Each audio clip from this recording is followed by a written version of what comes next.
Introduction by Professor Harry Prosen.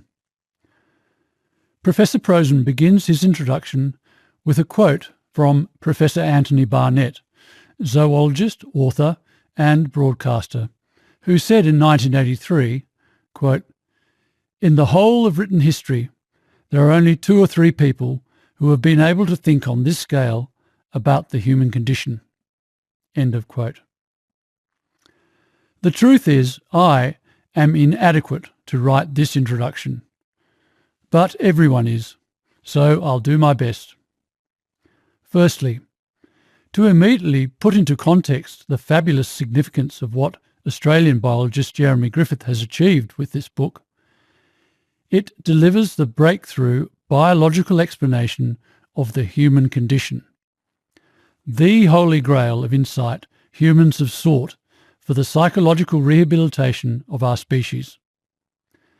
It brings a compassionate, redeeming, reconciling and transforming understanding of our lives that the human race has lived in eternal hope, faith and trust would one day be found, and have so assiduously pursued since we first became conscious beings some 2 million years ago. So this is, in short, the most momentous event in human history. I once read that the great philosophers each had an acute grasp of their own small piece of an unthinkably huge and interlocking puzzle, but nobody has ever put the pieces together into a single coherent system. Well, that is no longer the case because Jeremy provides that great unifying make sense of everything synthesis.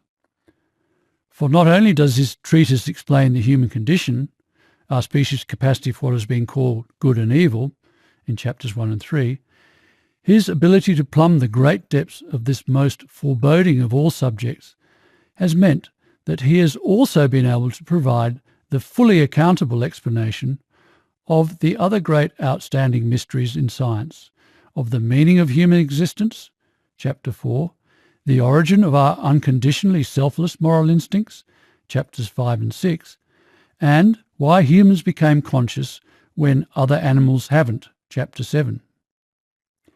And in unlocking those insights, he has in turn been able to make sense of every other aspect of our troubled human condition, including the strained relationship between men and women, sex as humans practice it, the origin and nature of politics, religion, and so many other human phenomena, chapter 8. Indeed, preposterous as it must seem, what this book effectively does is take humanity from a state of bewilderment about the nature of human behaviour and existence to a state of profound understanding of our lives. It truly is a case of having got all the truth up in one go. Understanding of our species' troubled human condition has finally emerged to drain away all the pain, suffering, confusion and conflict from the world. And given our plight, its arrival couldn't be more timely or serious. If there was ever a case of cometh the hour, cometh the man, this is it. Grand statements and syntheses about human behaviour certainly deserve cynicism. As a senior editor of biology at Nature Journal, Henry G. has said, "Hardly a month goes by without my receiving at my desk at Nature an exegesis on the reasons how and why human beings evolved to be this way or that. They are always nonsense." But you only have to read a few paragraphs of this book to recognise its extraordinary profundity and authenticity. For in addressing the underlying core issue in human life of our species' conflicted human condition, and never departing from that course, it unravels the whole riddle of what it is to be human. So yes, it is with great trepidation that I attempt to write this introduction. But I hope that my background as a professor of psychiatry with over 50 years' experience working in the field, including chairing 2 departments of psychiatry and serving as president of the Canadian Psychiatric Association, and my 10 years of knowing the author, might allow me to provide the reader with a helpful insight into this greatest of all books. And by the greatest of all books, I do include within that comparison the Bible, which, as it turns out, and as many believed, is also entrenched in truth. But, unlike this book, was written in pre-scientific times and thus unable to provide the scientific basis for all those profound truths. In fact, there is really only one book in the world now, this book. It is so all-explaining and all-solving that it is in effect the new science-based Bible for the human race. It is an extraordinary statement to make, but one the Nobel laureate physicist Charles H. Towns was anticipating would one day be possible when he wrote that they, science and religion, both represent man's efforts to understand his universe and must ultimately be dealing with the same substance. As we understand more in each realm, the two must grow together. Converge they must. Yes, this is the book we have been waiting for, the book that saves the world. The explanation of the human condition, which Jeremy has found, is the key to a fully unifying understanding of our universe. It is, as I've mentioned, the insight from which all the other mysteries about human life unravel. What needs to be stressed, however, is that finding that explanation depended on overcoming a very great psychological hurdle, which Charles Darwin actually alluded to when, toward the end of The Origin of Species, he wrote that, "In the distant future I see open fields for far more important researches. Psychology will be based on a new foundation. Light will be thrown on the origin of man and his history." Yes, while Darwin shed illuminating light on the origin of the variety of life, there biology has been stalled. And for a very good reason. Because the next step for biologists involved far more important, in terms of difficulty, research. For light to be thrown on the origin of man and his history, the issue of our species' seemingly highly imperfect condition had to be explained. But the psychological difficulty was that the human condition has, in fact, been so unbearably self-confronting and depressing a subject that, as the Australian zoologist, author and broadcaster Professor Anthony Barnett admitted in the opening quote to this introduction, only a rare few individuals in recorded history have been able to go anywhere near it.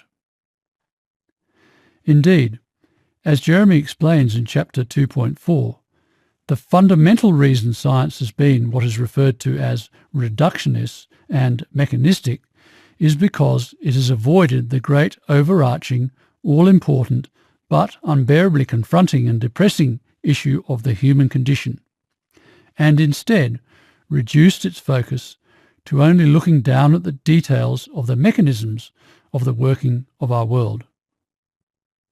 The great hope being that understanding of those mechanisms would eventually make it possible to explain, understand, and thus at last be able to confront the human condition. Which is all very well, but the problem was that to assemble that liberating explanation from the hard-won insights into the mechanisms of the workings of our world, a biologist was going to have to emerge who could face our species' psychosis. Mechanistic science had to do all the hard work of, as it were, finding the pieces of the jigsaw puzzle, but unable to look at the whole picture, its practitioners were in no position to put it together. That task required someone sound and secure enough in self to look at the whole picture, to confront the human condition, which, as emphasised, is no mean feat in itself, but one which Jeremy was able to accomplish.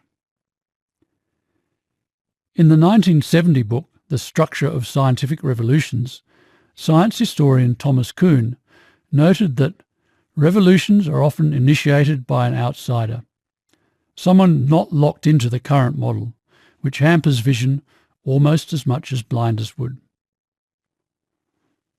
And when it comes to addressing the problem of the human condition, this need to think independently of the existing details-only focused, whole view of the human condition avoiding, mechanistic framework could not be more critical. For someone to be able to explain, and through that explanation bring reconciling, ameliorating understanding to our troubled human condition afflicted lives, they obviously had to be thinking from a position outside that conventional mechanistic paradigm. The situation certainly brings to mind Einstein's famous comment that we can't solve problems by using the same kind of thinking we used when we created them. I might say that I think we have always known that profound insight into human nature wasn't going to emerge from the ivory towers of intellectualdom. Rather, it was going to come from the deepest of deep left field, somewhere where some extraordinary untainted clarity of thought might still exist, such as from the backwoods of Australia, where these answers are actually from. So what exactly is the human condition? And why has the human race, including the mechanistic scientific establishment, been so committed to avoiding it, to living in such complete denial of it? And what have been the consequences for Jeremy, the outsider who dared to break such an entrenched, fiercely held doctrine? To draw on Jeremy's own penetrating description, the human condition is our species' extraordinary capacity for what has been called good and evil. While it's undeniable that humans are capable of great love and empathy, we also have an unspeakable history of greed, hatred, rape, torture, murder and war, a propensity for deeds so shocking and overwhelming that the eternal question of why seems depressingly inexplicable. Even in our everyday behaviour, why, when the ideals of life are to be cooperative, selfless and loving, are we so ruthlessly competitive, selfish and aggressive that human life has become all but unbearable and our planet near destroyed? How could humans possibly be considered good when all the evidence seems to unequivocally indicate that we are a deeply flawed, bad, even evil species? But as my profession has taught me only too well, for most people trying to think about this ultimate of questions of whether humans are fundamentally good or not has been an unbearably self-confronting exercise. Indeed, while the term human condition has become fashionable, its superficial use masks just how profoundly unsettling a subject it really is.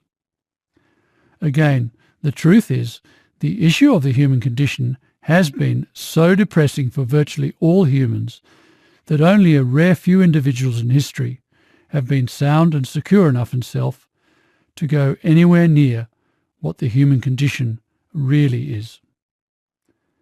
So for Jeremy to so freely and accurately talk about it, as he does in this book, he clearly must be one of those rare few.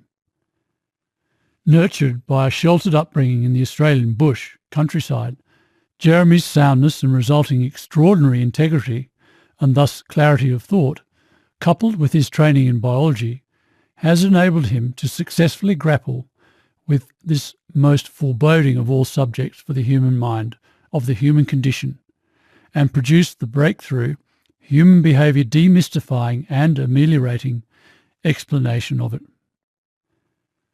This ability exists in stark contrast to the current paradigm of thought that permeates science, and indeed all aspects of human life, which has had no choice but to avoid, in truth, deny, the seemingly inexplicable and unbearably confronting and depressing question of the human condition, meaning other scientists have remained failure-trapped in trying to explain it.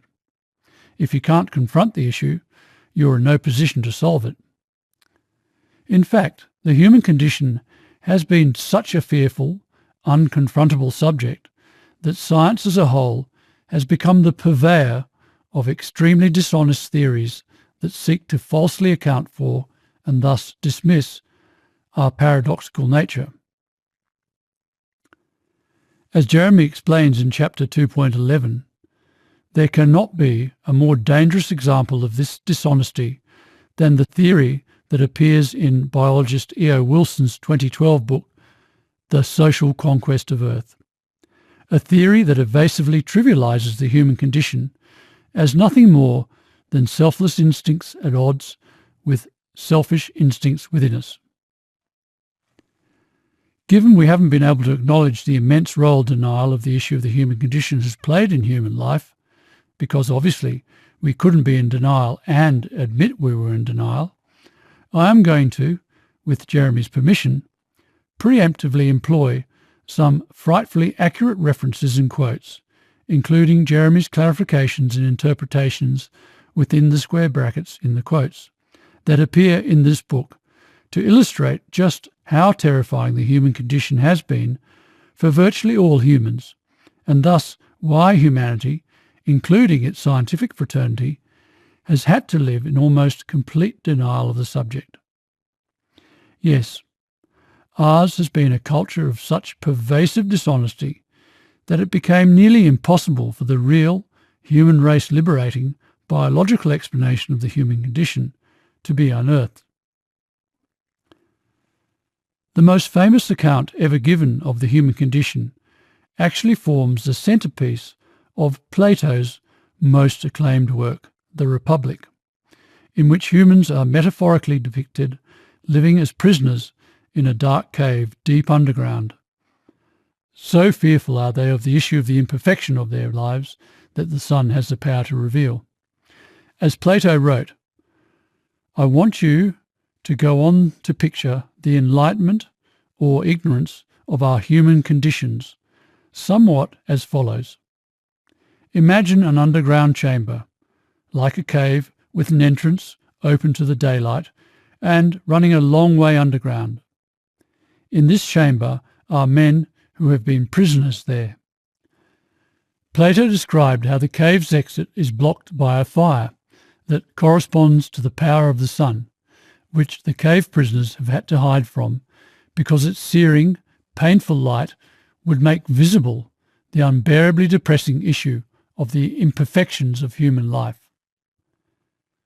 In terms of how unbearably confronting, in fact suicidally depressing, grappling with the issue of the human condition has been, the great philosopher Soren Kierkegaard is said to have given the most honest description of that worse-than-death experience, writing in his aptly titled 1849 book, The Sickness Unto Death, that the torment of despair is precisely the inability to die and end the torture of our unexplained human condition, that despair is the sickness unto death, this tormenting contradiction of our good and evil human condition conflicted lives, this sickness in self, eternally to die and yet not to die. The famous analytical psychologist Carl Jung provided an equally stark description of the terrifying nature of the human condition when he wrote, when it, our shadow, appears, it is quite within the bounds of possibility for a man to recognize the relative evil of his nature. But it is a rare and shattering experience for him to gaze into the face of absolute evil. The face of absolute evil is the shattering possibility, if humans allow their minds to think about it, that they might indeed be a terrible mistake. It follows then that to confront the human condition has been an impossible ask for most people. As another great philosopher, Nikolai Berdyaev, acknowledged, knowledge requires great daring. It means victory over ancient, primeval terror. It must also be said of knowledge that it is bitter, and there is no escaping that bitterness. Particularly bitter is moral knowledge, the knowledge of good and evil. But the bitterness is due to the fallen state of the world. There is a deadly pain in the very distinction of good and evil, of the valuable and the worthless. Trying to think about our corrupted, fallen, seemingly evil and worthless human condition-afflicted state has been an ancient primeval terror, a deadly pain, the bitterest thing in the world for virtually all humans. Knowledge of good and evil, of the human condition, requires great daring. No wonder Professor Barnett said to Jeremy back in 1983 that "You are being very arrogant to think you can answer questions on this scale. In the whole of written history, there are only 2 or 3 people who have been able to think on this scale about the human condition." It is perhaps not surprising then that the human condition avoiding, denial-based, mechanistic or reductionist scientific establishment, along with the human condition avoiding public at large, have found Jeremy's human condition confronting work deeply heretical, an anathema to be dismissed and even persecuted. Indeed, the persecution of Jeremy and his work was of such ferocity that it led to what was at the time the biggest defamation case in Australia's history, a case that, after 15 long years, resulted in the vindication of Jeremy's work. I know all this only too well because I was one of the international scientists who gave evidence in Jeremy's defence during the trial, where I was able to vouch for the veracity of Jeremy's biological thinking on the basis of the extensive studies and work I have carried out over many years on empathy within both humans and bonobos, as well as from all my experience in the field of intensive psychotherapy. The extreme paradox of this situation should be apparent to the reader. As humanity's designated vehicle for inquiry into our world and our place in it, science's ultimate objective and responsibility has been to find understanding of the human condition. So to treat the eventual discovery of its explanation as an anathema to the point of persecuting it is ridiculously counter to the whole purpose of science. The fundamental goal of the whole human journey of conscious thought and inquiry has been to find the reconciling, redeeming and rehabilitating explanation of our species' troubled condition. So to reject it when it arrives is madness of the highest order. Professor Barnett, who passed away in 2003, didn't mention to Jeremy who he considered to be the 2 or 3 people who have been able to think on this scale about the human condition, but I think we can deduce that they would have been Moses, Plato and Christ. We have already seen the extraordinary soundness and integrity of Plato's thinking in his ability to so clearly describe humans' existence in a cave-like state of denial of our human condition. In fact, Plato's honest, truthful, human condition confronting clarity of thought was such that he actually fully anticipated the rejection, indeed persecution, that would occur when someone eventually found the truthful, compassionate, all liberating, but at the same time all revealing explanation of the human condition. To quote from a summary of Plato's cave allegory from the Encarta Encyclopedia, breaking free, one of the individuals escapes from the cave into the light of day. With the aid of the sun, living free of denial of our human condition, that person sees for the first time the real world and returns to the cave with the message that the only things that they have seen heretofore are shadows and appearances, and that the real world awaits them if they are willing to struggle free of their bonds. The shadowy environment of the cave symbolizes for Plato the physical world of false appearances. Escape into the sun-filled setting outside the cave symbolizes the transition to the real world, which is the proper object of knowledge. For the description of what would happen when the messenger tries to free the cave prisoners into the sun-filled setting outside the cave, Plato wrote that when he, the cave prisoner, were made to look directly at the light of the fire, again the fire corresponds to the power of the sun, which makes visible the imperfections of human life, it would hurt his eyes, and he would turn back and take refuge in the things which he could see, which he would think really far clearer than the things being shown to him.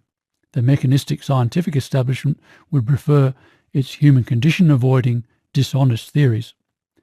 And if he, the cave prisoner, were forcibly dragged up the steep and rocky ascent out of the cave and not let go till he had been dragged out into the sunlight, the process would be a painful one, to which he would much object, and when he emerged into the light his eyes would be so overwhelmed by the brightness of it that he wouldn't be able to see a single one of the things he was now told were real. Certainly not at first, because he would need to grow accustomed to the light before he could see the things in the world outside the cave. Initially, the cave prisoners would find it impossible reading about and absorbing the truthful descriptions of the human condition. They would suffer from a deaf effect. Plato went on to say that they would say that the person who tries to deliver understanding of our human condition, visit to the upper world had ruined his sight. They would treat him as if he was mad, and that the ascent out of the cave was not worth even attempting, and if anyone tried to release them and lead them up, they would kill him if they could lay their hands on him. You can see all these quotes in The Republic, highlighted at www.wtmsources.com/227. Yes, as any psychotherapist knows, denials do fight back with a vengeance when faced with annihilation.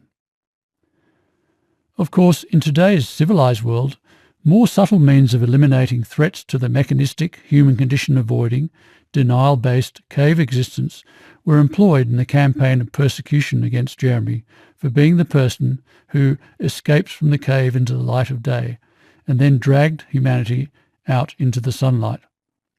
This persecution was the focal point of the aforementioned legal battle undertaken to defend Jeremy's work, in which 3 judges in the New South Wales Court of Appeal unanimously found that an earlier ruling in a lower court did not adequately consider the nature and scale of its subject matter, in particular that the work was a grand narrative explanation from a holistic approach involving teleological elements, and other important submissions were not adequately considered by the primary judge, including that the work can make those who take the trouble to grapple with it uncomfortable, because it involves reflections on subject matter, including the purpose of human existence, which may, of its nature, cause an adverse reaction as it touches upon issues which some would regard as threatening to their ideals, values, or even worldviews.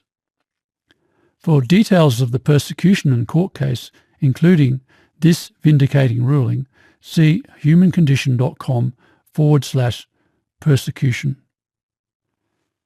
The journey that Jeremy and those advocating his work have been on to bring these human race-saving understandings to the world, which has culminated in this absolutely astonishing book, has been a long and torturous one, but one that makes for fascinating and revealing reading. So I will now present for the reader a very brief summary of Jeremy's early life, his writing, and his unrelenting efforts to free our species from its incarceration in Plato's terrible cave of human condition denying, alienated darkness. Born on December 1st, 1945, and raised on a sheep station ranch in rural New South Wales, Australia, Jeremy was educated at Geelong Grammar School in Victoria, a school whose visionary approach to education has produced such notable alumni as Rupert Murdoch and His Royal Highness the Prince of Wales. He gained first-class honours in biology in the state matriculation exams, and in 1965 began a science degree at the University of New England in northern New South Wales. While there, Jeremy played representative rugby union football, making the 1966 trials for the national team, the Wallabies. For more information on this and other topics that I'm about to mention, please see the online version of Freedom that you can find on our website homepage, as it contains the links for more detail on these and other topics, along with many historical photos. Deferring his studies in 1967, Jeremy undertook the most thorough investigation ever into the plight of the Tasmanian tiger, or thylacine, a search that was to last more than 6 years before concluding the tiger was indeed extinct. His findings were internationally reported, with articles appearing in the American Museum of Natural History's journal, Natural History, and Australian Geographic. His search also featured in an episode of the national television series A Big Country. In 1971, Jeremy completed his Bachelor of Science degree in zoology at the University of Sydney, and the following year, in the same self-sufficient spirit with which he had undertaken the tiger search, he established a successful furniture manufacturing business based on his own simple and natural designs, which pioneered the use of bark-to-bark slabs of timber. On the subject of creativity, I should mention that Jeremy is also an accomplished artist. See humancondition.com/Jeremy-art-work. An upbringing nurtured with real, unconditional love, it is to the nurturing from Jeremy's mother and to the good fortune of having a father who is not oppressively egocentric that we really owe these world-saving insights. In the sheltered isolation of the Australian bush, left Jeremy deeply troubled and perplexed by all the selfishness, aggression, dishonesty and indifference on the one hand, and all the suffering on the other, that he inevitably encountered in the innocence destroyed, human condition embattled, psychotic wider world. In time, he realised that trying to save animals from extinction or trying to build ideal furniture wasn't going to make a difference to the extraordinary imperfection in human life, and that he would have to get to the bottom of the issue of this seeming complete wrongness of human behaviour, which is the issue of the human condition.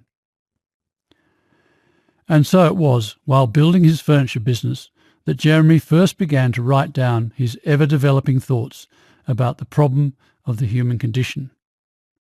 Indeed, since the early 1970s, Jeremy has spent the first, often pre-dawn hours of each day thinking and writing about the human condition. After some 10 years of extraordinarily profound, honest, human condition confronting, not avoiding, effective thinking during his late 20s and early 30s, Jeremy was ready to present to the world his fully accountable, but for virtually everyone else unbearably self-confronting insights into human behaviour. It was an amazing decade of clear thinking, confirming Einstein's belief that a person who has not made his great contribution to science before the age of 30 will never do so. However, since producing his all-explaining synthesis, the problem Jeremy has encountered has been how to present it in such a way that people could access its confronting truthfulness. It's all very well to find the redeeming, reconciling, full truth about humans, but when everyone has been living in determined denial of all the elements that comprise that compassionate, full truth, how do you get them to overcome that denial and hear it? Recall that Plato said that when the cave prisoners are freed of their bonds, they would be so overwhelmed by the brightness of the light of understanding of our human condition that at first they wouldn't be able to see a single one of the things revealed as real.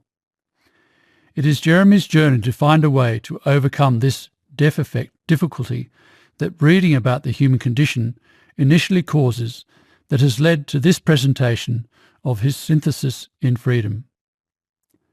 As you will see, his strategy in this book is to encourage readers to watch introductory videos to freedom at humancondition.com/intro-videos, and also be prepared to patiently reread the text so you can, as Plato said, grow accustomed to the light. Of course, this strategy was arrived at after much trial and error, over 30 years in fact, of presenting his synthesis in slightly different ways in a series of articles and books, beginning in 1983 with submissions to Nature and New Scientist, which were rejected, with the then editor of Nature, John Maddox, telling Jeremy that his starting point, teleological argument that there is an underlying order in nature, is wrong. As I will mention again shortly, in Chapter 4, Jeremy explains why the truth of the order in nature has been denied by human condition avoiding mechanistic science. Then, in 1988, Free the End of the Human Condition, Beyond the Human Condition, 1991, A Species in Denial, 2003, which was a bestseller in Australia and New Zealand, but still failed to attract any real interest from the scientific establishment, The Human Condition Documentary Proposal, 2004, The Great Exodus from the Horror and Darkness of the Human Condition, 2006, Freedom Expanded, 2009, The Book of Real Answers to Everything, 2011, and now, in 2016, Freedom, The End of the Human Condition. All the earlier works referred to here are freely available to be read or printed at humancondition.com/publications. Despite the difficulty of presenting such a confronting treatise, Jeremy's books have attracted the support of such accomplished thinkers as Australia's Templeton Prize-winning biologist Professor Charles Birch, one of New Zealand's foremost zoologists, Professor John Morton, and the preeminent philosopher Sir Lawrence van der Post. The proposal to make a documentary about the Human Condition documentary proposal, in which Jeremy outlined all the main biological explanations contained in his synthesis, also received over 100 endorsements from many of the world's leading scientists and thinkers, including Professors Stephen Hawking and the aforementioned Nobel laureate Charles H. Towns. See humancondition.com/doco-responses. But while Jeremy's work has drawn praise and garnered impressive commendations from some exceptional thinkers able to acknowledge his insights, he has, as mentioned, also had to withstand the enormous cynicism, indifference, and even persecution that humans' historical resistance to engaging the subject of the human condition produces. Indeed, it was soon after he began writing that Jeremy realised that not only was the scientific establishment failing its responsibility to address the issue of the human condition, but that, like the rest of humanity, it was treating the whole issue as an anathema. As a result, Jeremy established in 1983 a non-profit organisation dedicated to the study and amelioration of the human condition, now called the World Transformation Movement, WTM. So fearful, however, has humanity been of the issue of the human condition that a vicious campaign was launched in 1995 to try to shut down Jeremy's work and bring the WTM into disrepute, which Jeremy, along with fellow WTM patron, renowned mountaineer and twice-honoured Order of Australia recipient Tim McCartney-Snape, and the other supporters of the WTM, determinedly resisted. The result of which was the then biggest defamation case in Australia's history against the two biggest left-wing, described by Jeremy as dogmatic, pseudo-idealistic, let's pretend there's no human condition that has to be solved and the world should just be ideal, dishonest media organisations in Australia, including its national public broadcaster. As mentioned, in 2010, after 15 long years, Jeremy and Tim were vindicated, enabling Jeremy to concentrate solely on producing new works such as Freedom Expanded and now this, its condensation, and Jeremy's summa masterpiece, Freedom, The End of the Human Condition. Note, this book was first published in 2014 under the title Is It to Be? Terminal Alienation or Transformation for the Human Race, and with content that was specifically tailored to a scientific audience. In 2016, the book was recast for general release under its current title, Freedom, The End of the Human Condition. To learn more about the WTM, which is based in Sydney, and about Jeremy's role as founder and patron, see humancondition.com. As I have said, Jeremy's journey in bringing understanding to the human condition and protecting the integrity of that explanation a 40-year saga, has certainly been a protracted and torturous one. Indeed, the persecution was so terrible it left Jeremy seriously debilitated with chronic fatigue syndrome from 1999 to 2009. But bringing understanding to the human condition is the only rational path forward for the human race. Indeed, as a reflection of the looming psychological crisis for the human race, that is, the end result of having to live ever deeper underground in Plato's horrible cave of human condition avoiding, dishonest, alienated darkness, and the now desperate need for the reconciling, redeeming, and psychologically transforming light of understanding of the human condition. The following initiatives have all taken place in the last 18 months, as at February 2014, when this book was first published under the title Is It to Be? The sources of the following quotes are provided when Jeremy refers to them in paragraph 603 of Freedom. In December 2012, an American billionaire pledged $200 million to Columbia University's accomplished scholars whose collective mission is both greater understanding of the human condition and the discovery of new cures for human suffering. And, in January 2013, the European Commission announced the launch of the Human Brain Project with a 2013 budget of €54 million, US $69 million, with a projected €1 billion funding over the next 10 years, with the goal of providing a new understanding of the human brain and its diseases, to offer solutions to tackling conditions such as depression. And, in April 2013, the President of the United States, Barack Obama, announced a brain initiative giving $100 million initial funding to mechanistic science to also find the underlying causes of neurological and psychiatric conditions afflicting humans. And, in April 2013, BBC News Business reported that Lord Rees, the Astronomer Royal and former President of the Royal Society, is backing plans for Cambridge University to open a centre for the study of existential risk, meaning risk to our existence. This is the first century in the world's history when the biggest threat is from humanity, says Lord Rees. The article then referred to Oxford University's Future of Humanity Institute that was established in 2005, which is looking at big-picture questions for human civilizations and change that might transform the human condition. Quoting its director and advisor to the Centre for the Study of Existential Risk, Nick Bostrom, there is a bottleneck in human history. The human condition is going to change. It could be that we end in a catastrophe, or that we are transformed by taking much greater control over our biology. There are 2 points I would make about these very recent initiatives. Firstly, establishing a centre to study the human condition is precisely the initiative Jeremy took 30 years ago when he created the self-funded WTM, an act of prescience that evidences his clarity and integrity of thought.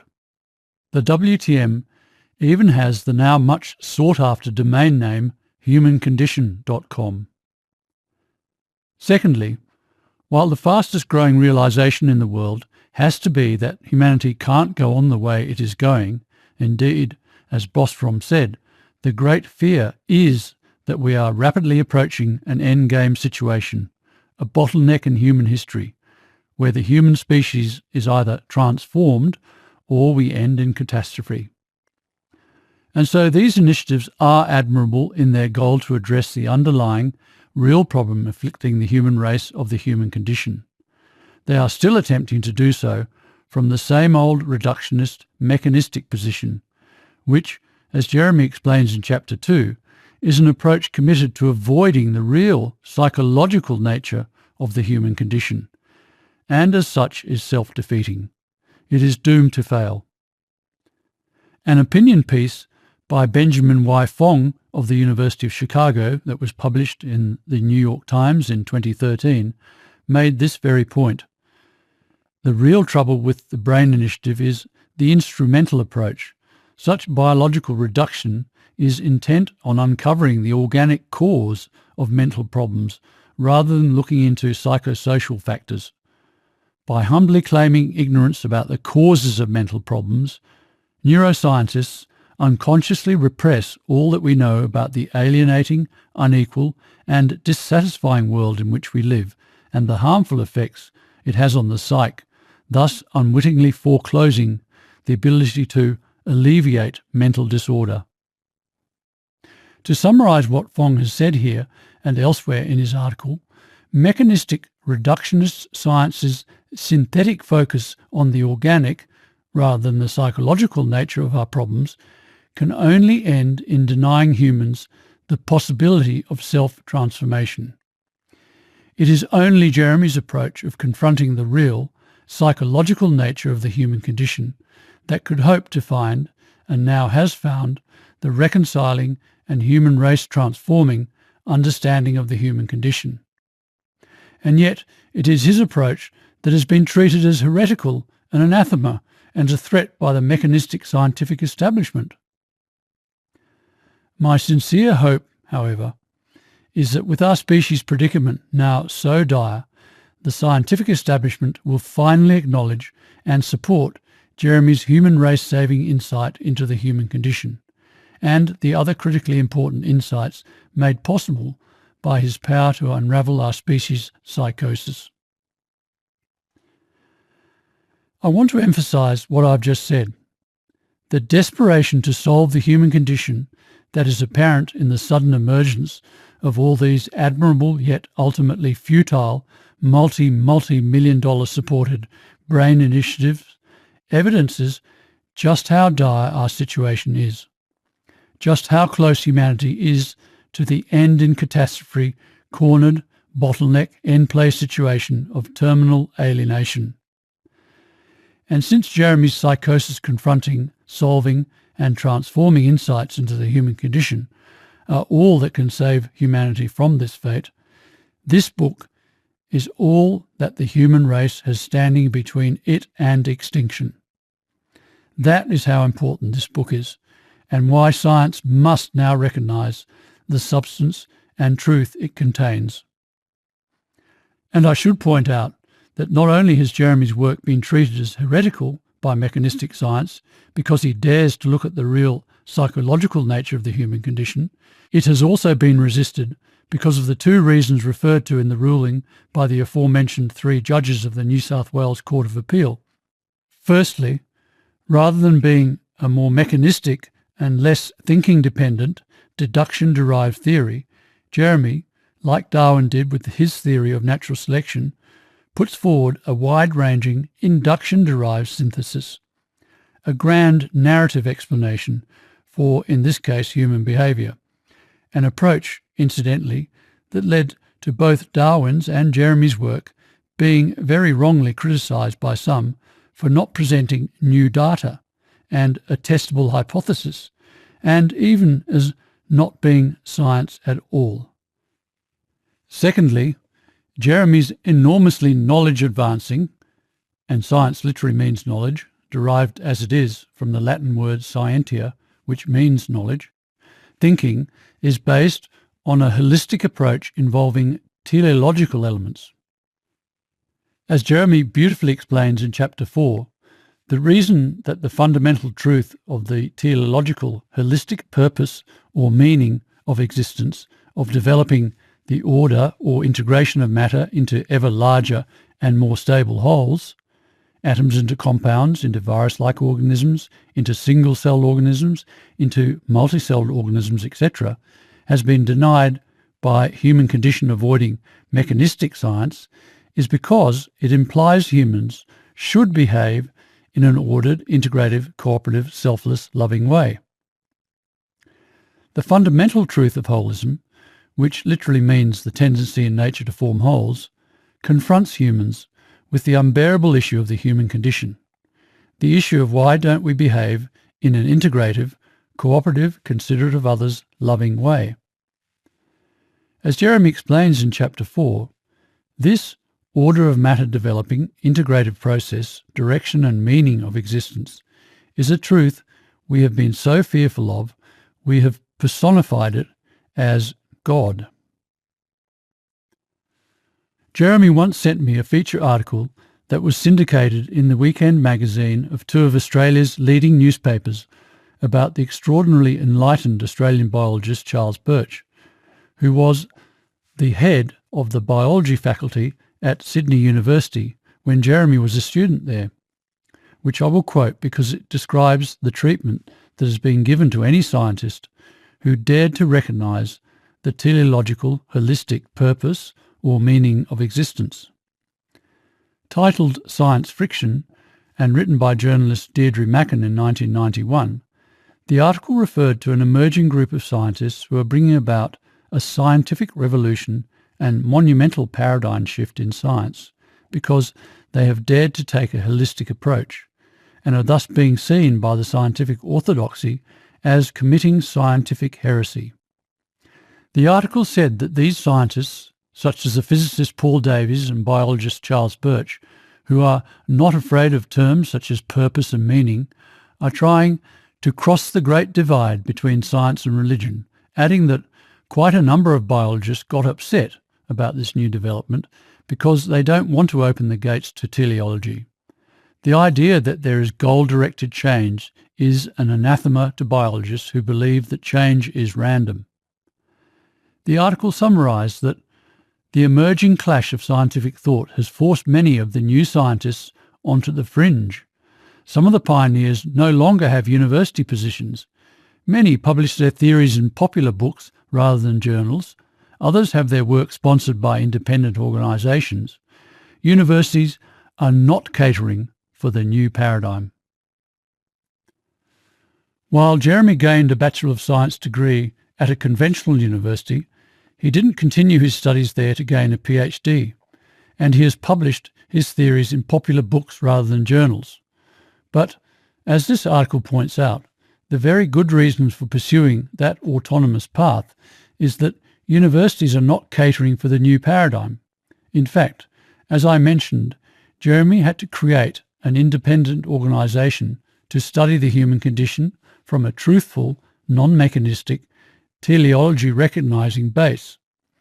And as I mentioned, his prescience in pioneering this now recognised all-important frontier for science reveals what an extraordinarily capable and eminent scientist Jeremy is, a professor of science in the truest sense.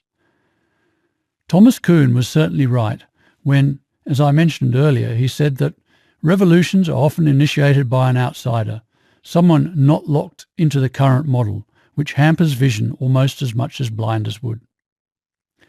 Kuhn also recognised that when a field is pre-paradigmatic, introduces a new paradigm, as Jeremy's work does, progress is made with books, not with journal papers.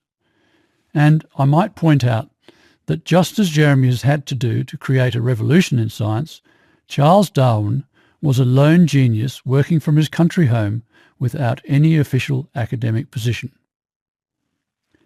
In conclusion, and given Jeremy was so vilified he was made a pariah, I would like to emphasise the height of my regard for him. He is the most impressive person and courageous thinker I have ever met, and no doubt ever will. Normally people disappoint you at some point, or on some occasions, but Jeremy never does. Basically, he is not egocentric. Being exceptionally well nurtured with unconditional love as a child, he is sound and secure in himself, and as a result is not preoccupied having to prove his worth all the time, like most people are. Free of such selfish self-preoccupation, he is selflessly concerned only with finding a way to end all the suffering in others, which has resulted in him focusing on finding the solution to the human condition. And being sound and secure in self has meant that in tackling that issue, he has been able to think in an unafraid, truthful, and thus effective way about it. As Berdyaev foresaw, it was going to require great daring to find knowledge of good and evil, understanding of the human condition. It is quite amazing. In all my years of meeting people and practicing psychiatry, I haven't encountered a soul like him.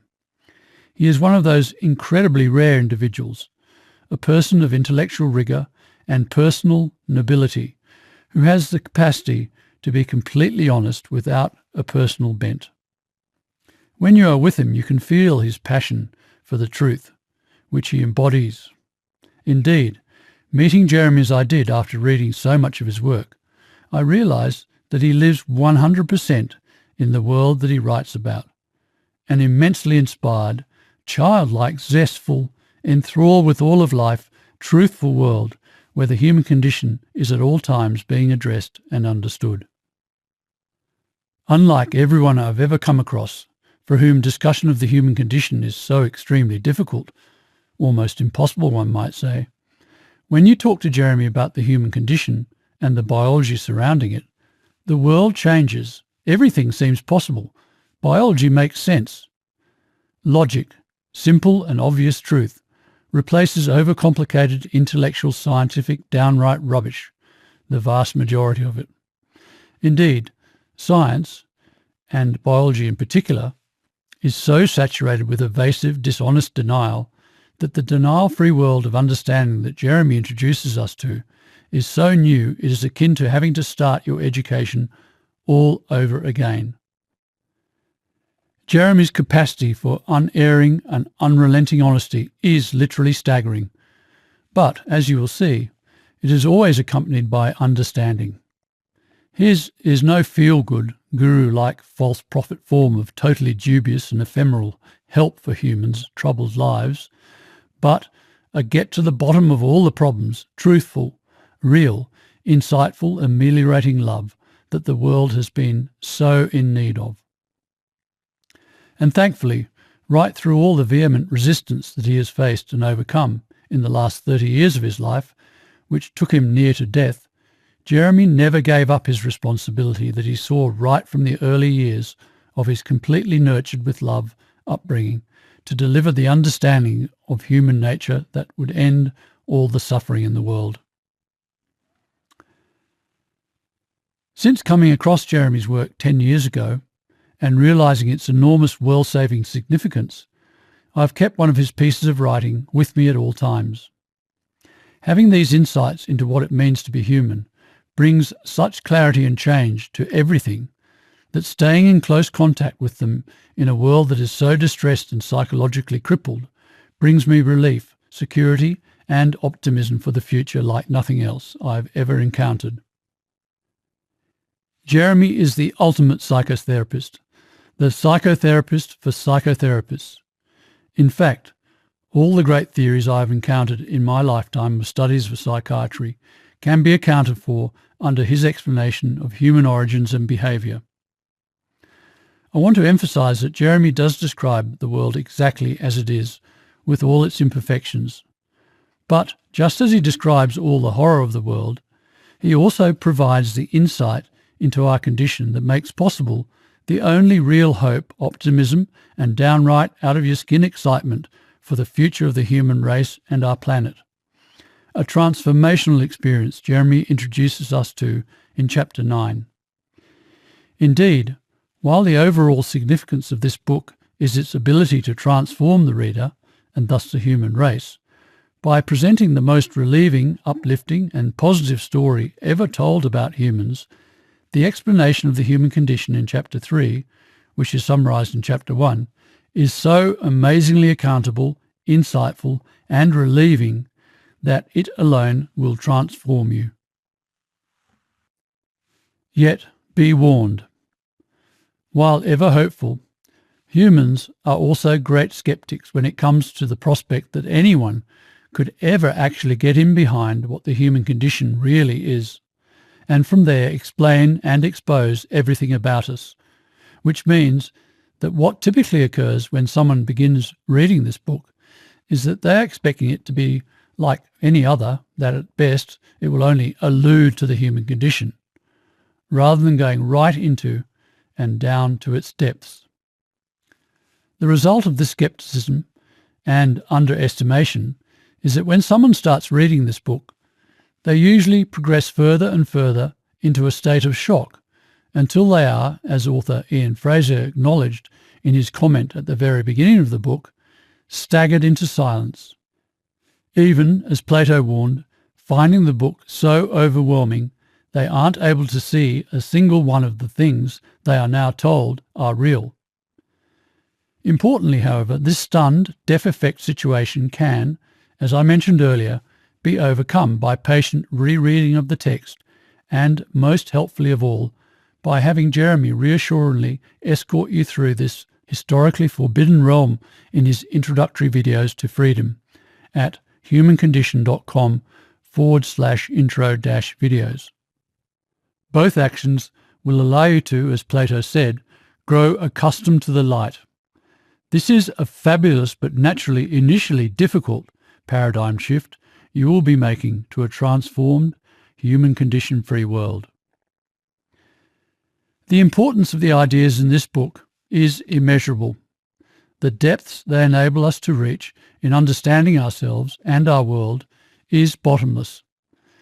The great impasse to a full understanding of our existence has finally been breached. This truly is it, the day of days, the coming of our species' moment of liberation, the implications and context of which Jeremy fully deals with in paragraphs 1278 and 1279.